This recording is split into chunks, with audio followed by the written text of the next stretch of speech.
ఆసుపత్రి నిర్వహణలో మరింత మార్పు తీసుకొస్తున్నారు అయ్యన్న పాత్రుడు. ప్రభుత్వ ఆసుపత్రికి ఎన్టీపీసీ అందించిన ఆధునిక అంబులెన్స్ ను మంగళవారం శాసనసభ స్పీకర్ అయ్యన్న పాత్రుడు, జిల్లా కలెక్టర్ విజయకృష్ణన్, స్పీకర్ సత్యమణి చింతకాయల పద్మావతి కలిసి ప్రారంభించారు. ఈ సందర్భంగా ఆసుపత్రి అభివృద్ధి కమిటీ సమీక్ష సమావేశం నిర్వహించగా స్పీకర్ ప్రసంగిస్తూ ఆసుపత్రిలో గతంలో కంటే ఇప్పుడు 80% మెరుగుదల కనిపిస్తోందని, మిగిలిన 20% కూడా పూర్తిగా మెరుగుపరిచి ఆసుపత్రికి మంచి పేరు తీసుకురావాలని సూచించారు. క్లీనింగ్ పట్ల తృప్తికరత లేకపోవడం గమనించామన్నారు. అయితే మిగిలిన అంశాల్లో మార్పు స్పష్టంగా కనిపిస్తోందని చెప్పారు. హాస్పిటల్కి కావాల్సిన అవసరాలను డాక్టర్లను అడిగి తెలుసుకున్నారు. ఆసుపత్రిలో 16 మంది సెక్యూరిటీ సిబ్బంది ఉన్నా విధులను సమర్థవంతంగా నిర్వర్తించకపోవడంపై విమర్శలు వస్తున్నాయని, ఈ విషయంలో మార్పు తేవాల్సిన అవసరం ఉందని స్పష్టం చేశారు.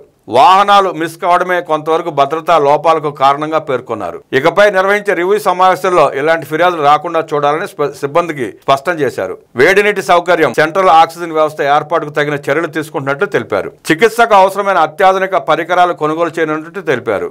వీలైనంత త్వరగా వీటిని అందుబాటులోకి తేనున్నామని స్పష్టం చేశారు. సంక్రాంతి నాటికి ఆసుపత్రి భవనాల మరమ్మతులు పూర్తి చేసి రంగులు వేయాలని అధికారులను ఆదేశించారు.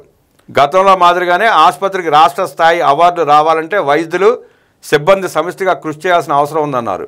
ఆసుపత్రిని మరింత అభివృద్ధి చేసేందుకు నా వంతుగా అన్ని విధాలుగా కృషి చేస్తానని ఈ సందర్భంగా స్పీకర్ అయ్యన్న పాత్రుడు పేర్కొన్నారు.